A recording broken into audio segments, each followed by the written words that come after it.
Mesdames, messieurs, bonjour. Bienvenue dans cette édition spéciale. Nous venons de l'apprendre, événement tragique à la Solvay Brussels School.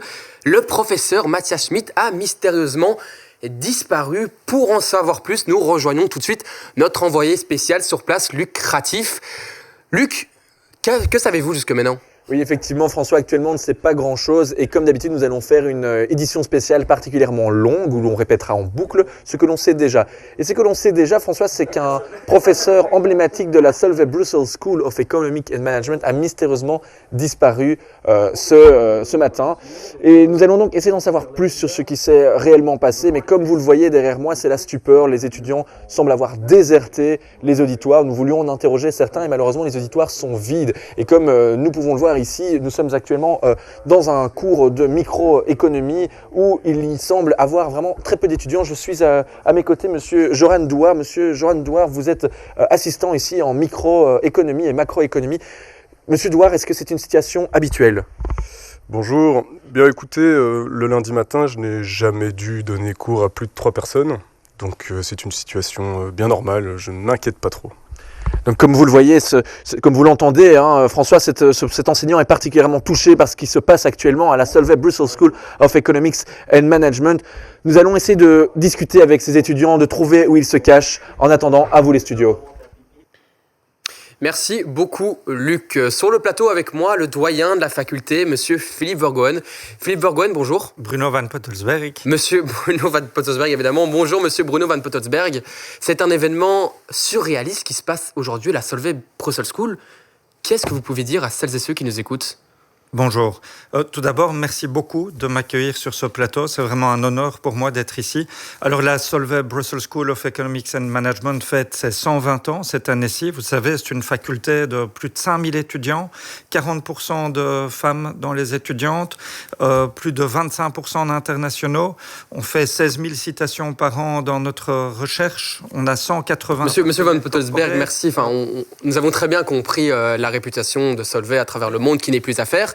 Ce qui nous préoccupe aujourd'hui, c'est la situation de Matthias Schmidt, complètement disparu de la faculté. Qu'est-ce que vous pouvez nous dire là-dessus ?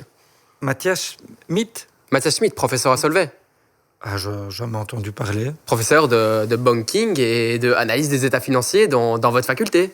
Ah, vous voulez dire le professeur Mathias Zoa-Tripon, le fameux chercheur prix Francky. Non, il s'agit bien de Matthias Schmidt, un professeur de votre faculté.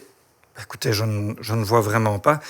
Si vous le permettez, j'appelle notre vice-doyenne, Catherine Deron, pour demander un peu plus de... Allez-y, Monsieur Bruno van Pottelsberg. En attendant, on va retrouver Luc, qui a retrouvé des étudiants. Luc, vous êtes avec eux.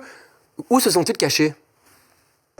Oui, effectivement, François, j'ai finalement trouvé ces étudiants et ces étudiantes. Ils étaient simplement terrés, ou plutôt occupés de s'enterrer dans cette sorte de QG, François, une cave délabrée dans laquelle ils se rassemblent. Ils appellent cela la penthouse, François.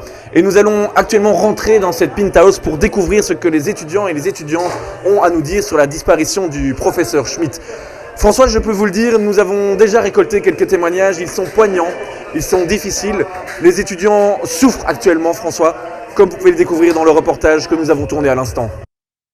Peur, angoisse, tristesse. L'annonce de la mystérieuse disparition de leur professeur préféré ce matin a chamboulé le quotidien de ces futurs économistes de renom. L'une d'elles parle de véritable enfer. À vrai dire, en fait, j'ai jamais été vraiment en cours. D'ailleurs, pour tout vous dire, je pensais que le R42, c'était l'autoroute 42. Une disparition, c'est triste. Et on va pas s'arrêter de vivre pour autant. D'ailleurs, à 16h, on a un enfer de prévu depuis bien longtemps. Donc voilà, on va pas y passer la journée non plus. Suite à l'annonce de cette disparition, ce sont des étudiants qui se mobilisent pour tenter de retrouver leur professeur préféré. Non, je l'ai pas bu. Enfin, je l'ai pas vu. Et j'espère qu'on va le retrouver parce que personne ne sait où il se cache. Flo. Cache Flo, vous avez compris ? Vous n'avez pas compris ? T'as les fakes ? Vous l'avez compris, c'est une terrible journée que sont en train de vivre les étudiants de la Solvay Brussels School. Un événement qui ressasse même de terrifiants souvenirs chez certains, comme vous venez de l'entendre. Voilà pour ce reportage signé Luc Ratif.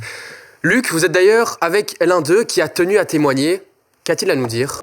François, je me trouve à présent à côté de William, un étudiant de Solvay qui souhaitait témoigner par rapport à ce qui se passe. William, est-ce que vous diriez que c'est une terrible nouvelle, ce qui nous arrive ? Oui, en effet, c'est une terrible nouvelle. William, est-ce que vous diriez que cette disparition est inquiétante ? Oui, oui, c'est une disparition inquiétante, ouais. William, est-ce que vous diriez qu'il y a en réalité un sentiment d'insécurité croissant au sein de l'université dû à un sous-financement de l'université au profit des multinationales et des grands capitaux? Ouais, un sentiment d'insécurité, oui, bah, comme vous l'avez dit, oui. William, est-ce que vous avez peur? Ah oui, j'ai peur, ouais. Vous êtes tombé dans le piège, William, j'ai pas dit, est-ce que vous diriez... Vous avez vu François, il est tombé dans le piège. Elle était bien, vous étiez bien, William. Ah, le pauvre. Merci Luc pour ces témoignages poignants. On l'entend, les étudiants sont énormément affectés par la situation. Mais Luc, sont-ils prêts à aider? Oui, François.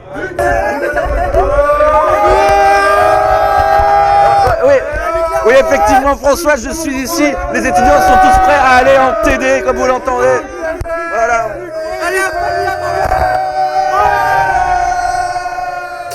Merci Luc pour ce journalisme d'investigation professionnel. Je me retourne maintenant à nouveau vers notre invité, monsieur Bruno Van Pottelsberg. Vous étiez au téléphone avec Catherine Dehon il y a quelques instants. Est-ce que vous avez des éléments de réponse à nous apporter? Mais oui, effectivement. Éric Emmanuel Schmitt fait bien partie de notre faculté, je ne le savais pas. Et vous savez, c'est vraiment un écrivain hors pair, 600 000 ouvrages publiés, vendus. Il a écrit des livres comme La Nuit de feu, La part de l'autre. Et vraiment, c'est la preuve que notre faculté a énormément de talent. On ne les connaît pas tous. Et je ne savais même pas qu'il avait fait Solvay. Comme quoi, on en apprend tous les jours sur notre faculté. Merci, monsieur Van Pottelsberg. Je ne suis pas sûr de tout saisir, mais soit on aura encore le temps d'en reparler, notamment pour ce cours de SDO que vous ne m'avez pas crédité. En attendant, mesdames et messieurs, ce qui est sûr, c'est que des premiers éléments de réponse seront amenés le 10 et le 11 mars au centre culturel d'Oderghem. Espérons, cette fois-ci, que ce ne soit pas une mission insolvable.